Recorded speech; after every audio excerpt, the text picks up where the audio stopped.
¿Qué tal amigos de Puntos y Comas? Muy buenas noches, nos da gusto que nos acompañen en este segmento de información útil en el que traemos referencias sólidas, informativas, con el propósito de que podamos hacer un análisis que nos permita aproximarnos de una manera más certera a lo que está sucediendo y nos afecta.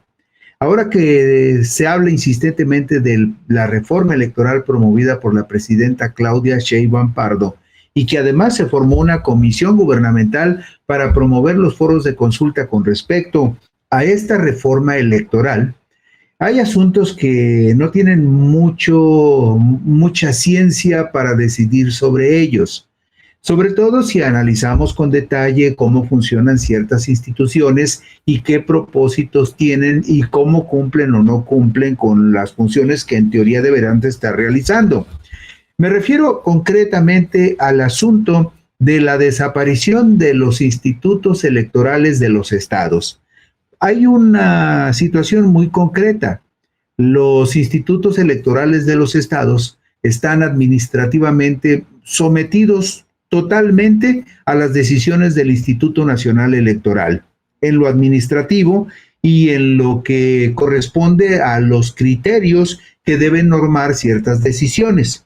Pero hay otro espacio en donde los institutos electorales de los estados están sometidos a los gobernadores en turno y en la mayoría de los casos esos gobernadores en turno tratan de meter su manita sucia para de alguna forma dirigir el rumbo de los resultados electorales. No se pueden sustraer de esa tentación. Pero hay otro hecho muy concreto con respecto a los institutos electorales de los estados que es irrebatible. Hay una duplicidad de funciones con las funciones que cumple el Instituto Nacional Electoral. Hay una duplicidad de organizaciones, las federales y las estatales, que bien podrían trabajar como una sola entidad y en las cuales finalmente el Instituto Nacional Electoral siempre lleva la mano y toma la batuta en los procesos electorales, incluso en los procesos electorales donde coinciden el proceso estatal y el proceso federal. Y por lo tanto hay allí una duplicidad de gasto que no parece justificarse en razón de que hay también una duplicidad de funciones en las cuales finalmente quien tiene la última decisión sigue siendo el Instituto Nacional Electoral, aunque el INE sea una instancia administrativa federal y los institutos electorales de los estados estén en el ámbito de los poderes ejecutivos estatales, que son los que finalmente los financian, los subsidian y en la mayoría de los casos determinan el rumbo que deben de tomar. Pero hay otro asunto muy delicado.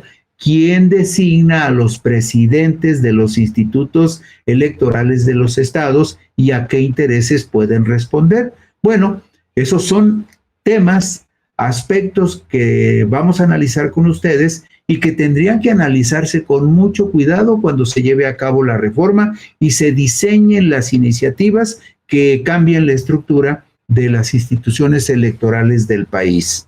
¿Por qué? Los institutos electorales de las 32 entidades federativas, a los que el Instituto Nacional Electoral y la ley en la materia denominan genéricamente como organismos públicos locales, los famosos OPLES, deben desaparecer y sus funciones asumidas formalmente por el Instituto Nacional Electoral para evitar duplicidad de gastos y funciones. Además, se evitaría la injerencia directa de los gobernadores que han hecho de esas instituciones un botín político para manipular los comicios. Y además, la desaparición de los OPLES o de los institutos electorales de los estados significaría de entrada un ahorro de por lo menos 20,000 millones de pesos, que es lo que se llevan esos organismos electorales en conjunto, sumando los presupuestos de cada uno de estos 32 organismos en igual número de entidades de la República.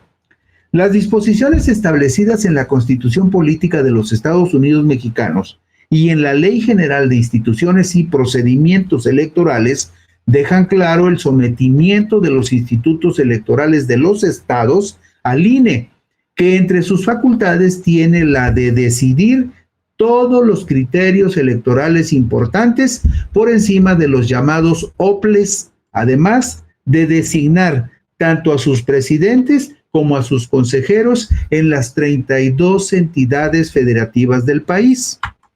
Por eso es frágil y carente de sustento el exhorto que hizo la presidenta del Instituto Nacional Electoral, Guadalupe Tadei Zavala, este miércoles 8 de octubre del 2025, en el foro de consulta para la reforma electoral llevado a cabo en Hermosillo, Sonora, en el cual pidió la permanencia de los órganos electorales estatales.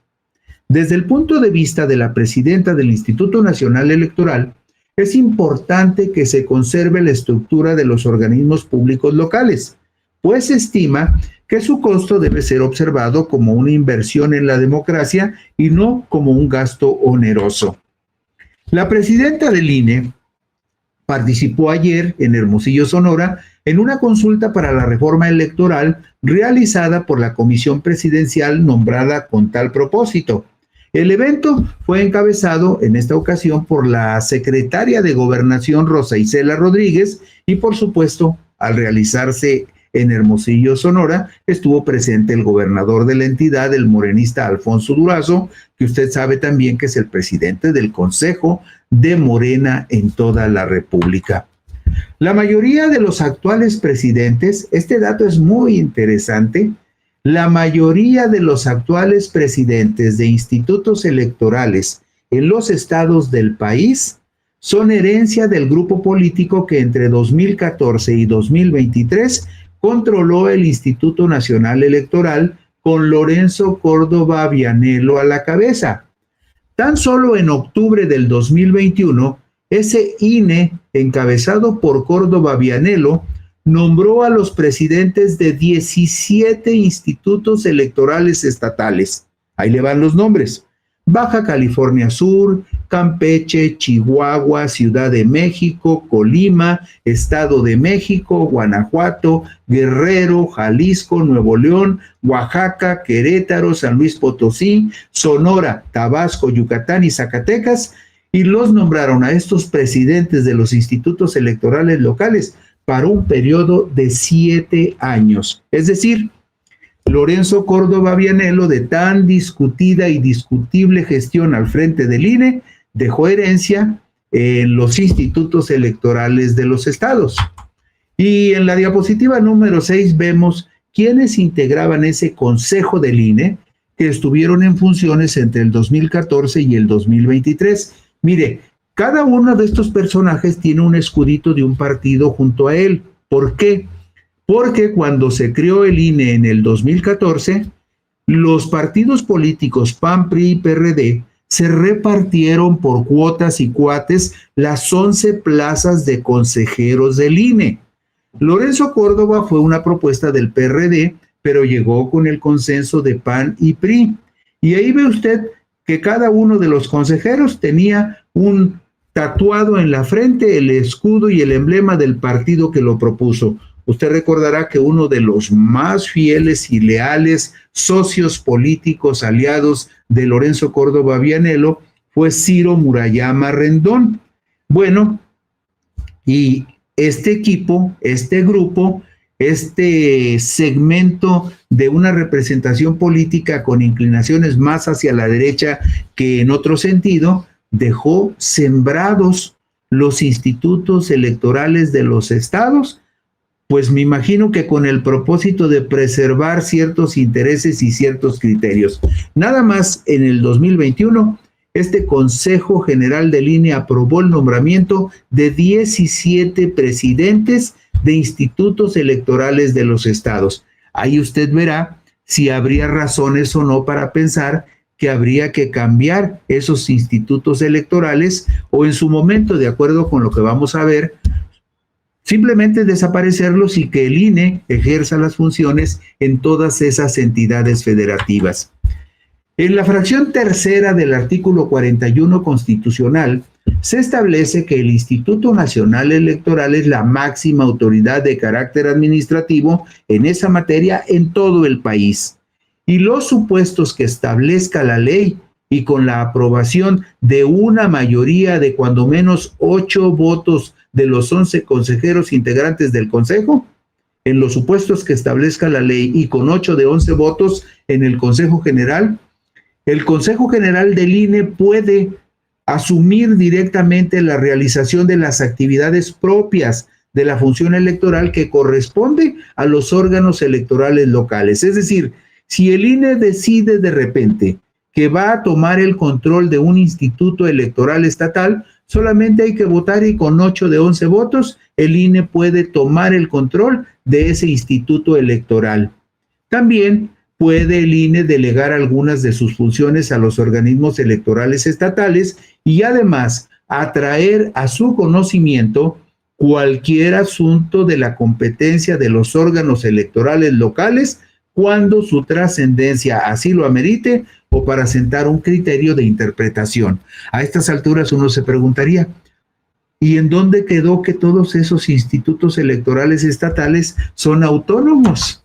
Bueno, además, la supeditación de los organismos electorales estatales al INE es tan abrumadora que corresponde al Instituto Nacional Electoral designar y remover a los integrantes del órgano superior de dirección de los organismos públicos locales, según establece la Constitución General de la República, en tanto que la Ley General de Instituciones y Procedimientos Electorales reitera en su artículo 100 que el consejero presidente y los consejeros electorales de los organismos públicos locales serán designados por el Consejo General del Instituto Nacional Electoral por un periodo de 7 años.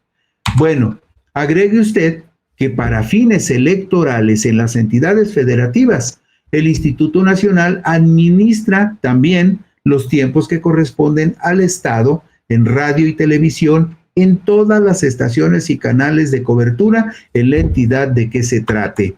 Y vemos en la diapositiva número 10 quiénes son los actuales integrantes del Consejo Nacional del INE que encabeza Guadalupe Tadei.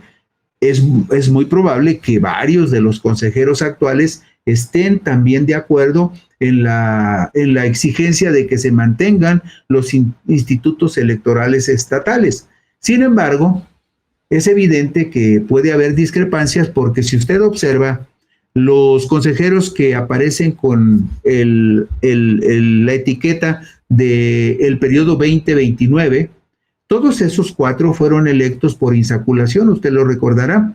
Y también sucedió lo mismo con Guadalupe Tadei, lo mismo con Arturo Castillo Loza, con Rita Abel López y con Jorge Montaño Ventura. Prácticamente usted podría pensar que gran parte de este Consejo General del INE ya se depuró y que a lo mejor habría posibilidades de aprovechar la experiencia de algunos de estos consejeros, pero indudablemente que estos consejeros se inclinarían porque se conserven los institutos electorales de los estados que quedaron sembrados por gente del anterior presidente del INE, Lorenzo Córdoba Vianello. El artículo 41 constitucional señala también que el ejercicio de la función electoral serán serán principios rectores del INE la certeza, legalidad, independencia, imparcialidad, máxima publicidad y objetividad. Y le voy a sugerir que ponga atención en cuáles son las facultades del INE para que usted se dé cuenta si existe o no la duplicidad de funciones y quién lleva mano en este asunto, y también para que observe usted cuál es la estructura del INE a nivel nacional y si se necesitaría esas dos estructuras paralelas, la del INE y la de los institutos locales electorales. Bueno, ¿cuáles son las facultades del INE con respecto a los procesos electorales federales y locales? Es decir, ¿cómo puede intervenir en los dos procesos el INE? Bueno, pues puede intervenir porque el INE es responsable de la capacitación electoral. El INE capacita a todos los funcionarios, sean estatales o sean federales. También el INE establece la geografía electoral, el diseño y determinación de los distritos electorales, la división del territorio en secciones electorales y el padrón electoral y la lista nominal de electores. También el INE define la ubicación de las casillas y la designación de los funcionarios de sus mesas directivas. También define el INE las reglas, lineamientos, criterios, formatos en materia de resultados preliminares, encuestas o sondeos de opinión, observación electoral, conteos rápidos, impresión de documentos y producción de materiales electorales. Y por supuesto también el INE es responsable de la fiscalización de los ingresos y egresos de los partidos políticos y de los candidatos. ¿Y cuáles son las facultades del INE en particular con respecto a las elecciones federales?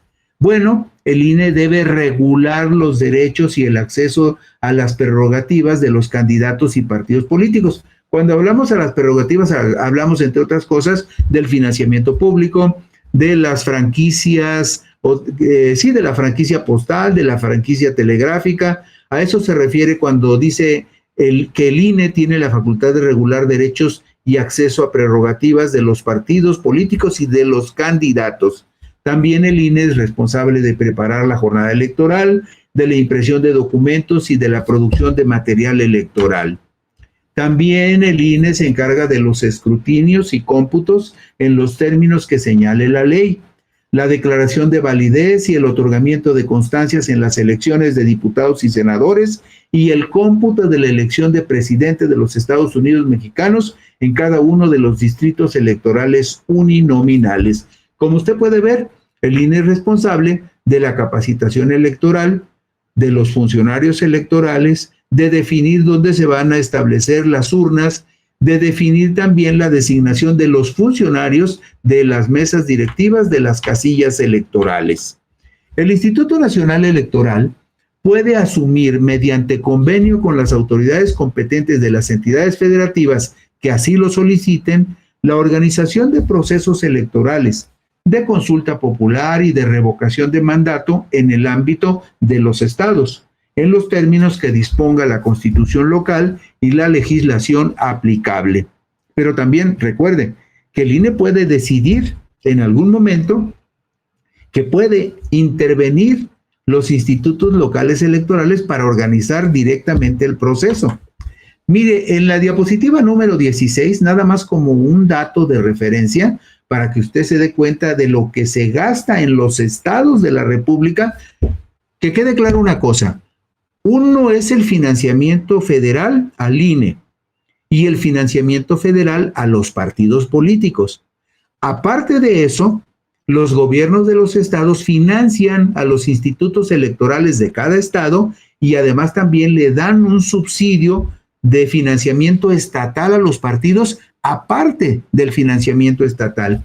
Nada más como curiosidad, vea usted los subrayados que se observan en esta tabla. En el caso de Chiapas, en los comicios del año pasado, el Instituto Electoral de Chiapas gastó 1,150 millones de pesos. El Instituto Electoral de la Ciudad de México gastó 2,974 millones. Jalisco gastó 1,487 millones y vea el Estado de México. Claro, el Estado de México es el estado que tiene más población y más votantes, es el más grande de la República en ese sentido, pero solo el Estado de México el año pasado, en sus comicios estatales, gastó 3,541 millones de pesos. Una barbaridad de dinero. Y vemos la diapositiva 17 y verá usted en la diapositiva 17 que Nuevo León, por ejemplo, gastó 1,565 millones en su Instituto Electoral del Estado. Puebla gastó 1,280 millones y Veracruz gastó 1,399 millones. Pero ponga por favor atención a la franjita que está en gris abajo. Ahí ve usted que el total del gasto de los institutos electorales de los estados, de los 32 estados, suma 27,515 millones de pesos. Todos estos números se los doy porque son números oficiales. Son números que publicó el Instituto Nacional Electoral en la numeralia del proceso electoral del año pasado. 27,515 millones el financiamiento total a partidos políticos, a institutos electorales de las 32 entidades. Y de esos 27,515 millones, 8,836 8,836 fueron nada más para que se los gastaran los partidos políticos. Además de los 10,444 millones de financiamiento federal, los partidos políticos recibieron de los gobiernos estatales otros 8,836 millones adicionales. Y vemos este desglose en la siguiente tabla, la tabla de la diapositiva 18. Vea usted nada más. El Instituto Nacional Electoral gastó en sus tareas administrativas en el 24, 22,323 millones. Y los 32 institutos electorales de las entidades federativas gastaron casi lo mismo, 18,679 millones. En total, entre el Instituto Nacional Electoral y los institutos electorales de los estados, gastaron el año pasado 41,002 millones de pesos. Y si nos vamos al financiamiento de partidos políticos, ahí están los números que le daba. 10,444 millones de financiamiento federal a los partidos políticos, que además se llevaron otra cantidad de equivalente a 8,836 millones de pesos que aportaron entre todos los 32 estados de 32 entidades federativas. Y digo entidades porque incluyo la Ciudad de México junto con los restantes 31 estados. En total, vea usted, los partidos políticos el año pasado nomás gastaron 19,280 millones. Y toda esta barbaridad de dinero, si la sumamos, vea lo que representa, 60,282 millones. Casi el doble del presupuesto de varios estados de la República. Por ejemplo, estos 60,282 millones son como el doble del presupuesto total de todo el año que tendrían estados como Tlaxcala, como Colima, como Nayarit, nada más para que tenga usted una idea del despilfarro que significa. ¿Qué hacen los soples? Es decir, los institutos electorales de los estados, ¿qué hacen? ¿Cuáles son sus funciones y a qué se dedican? Bueno, de acuerdo con la ley, con lo que establece la Constitución y lo que establece la Ley General de Instituciones y Partidos Políticos, los institutos electorales de los estados, digamos que preservan los derechos y el acceso a las prerrogativas de candidatos y partidos. ¿Se acuerda que esto mismo hace también el INE? O sea, aquí son muy celosos con los derechos de los candidatos y los partidos, porque lo mismo que dice la Constitución que debe de hacer el INE, también lo hacen los institutos electorales de los estados. También se encargan de la educación cívica, de preparar la jornada electoral, de la impresión de documentos y la producción de materiales electorales. También los institutos locales hacen el escrutinio y el cómputo de los votos, la declaración de validez, el cómputo de la elección de gobernador, los resultados preliminares, encuestas o sondeos de opinión. También son responsables de la organización, desarrollo, cómputo y declaración de resultados y todas las otras tareas que no están reservadas al Instituto Nacional Electoral. Pero es muy importante que usted se dé cuenta de que esto que acabo de describirle es lo mismo que la Constitución dice que tiene que hacer el INE. Es evidentísimo que hay aquí una duplicidad de funciones y que hay una duplicidad de gasto. Cuando veíamos la tabla de la diapositiva 18, vea usted, 18,679 millones gastaron los institutos locales contra 22,323 del INE. Los partidos políticos nacionales recibieron 10,444 millones de financiamiento federal contra 8,836 millones de financiamiento en los estados. De la misma manera, como es facultad del INE designar a los presidentes de los institutos electorales de los estados, denominados genéricamente OPLES, también tiene facultades para destituirlos, como lo advierte la Ley General de Instituciones y Procedimientos Electorales en su artículo 102. Igual, el INE puede designar y destituir a los restantes 6 consejeros que integran los consejos de los institutos electorales estatales. Y el Instituto Nacional Electoral tiene su sede, como todos sabemos, en la Ciudad de México, pero también tiene 32 delegaciones, una por cada entidad federativa, que están a cargo de ellas un vocal ejecutivo. Se llaman vocalías ejecutivas y al frente de ellas está un vocal ejecutivo. Es decir, el INE tiene 32 estructuras estatales, al mismo tiempo que los institutos electorales de los estados tienen también una estructura electoral. Es decir, hay dos estructuras que hacen las mismas funciones. El INE también tiene 300 subdelegaciones, una por cada distrito electoral federal del país, de las cuales son responsables los vocales ejecutivos distritales. Voy a decirlo de una manera más clara. Cada vocalía ejecutiva tiene sede en cada uno de los 32 estados de la República. Hay 32 vocalías ejecutivas, una por cada entidad federativa del país. Son como las delegaciones. Y la ley dice que hay 300 subdelegaciones que son las vocalías distritales en cada uno de los 300 distritos electorales de la República. Nuevamente la pregunta, ¿por qué hay 300 vocalías ejecutivas distritales y al mismo tiempo hay estructuras distritales de los institutos electorales de los estados? Esta presencia del INE en todos los rincones de la República hace innecesaria la existencia de los institutos electorales de los estados, que de cualquier manera están sometidos a la autoridad nacional y por otra vertiente están condicionados por el gobernador de la entidad correspondiente, cuya administración subsidia sus operaciones.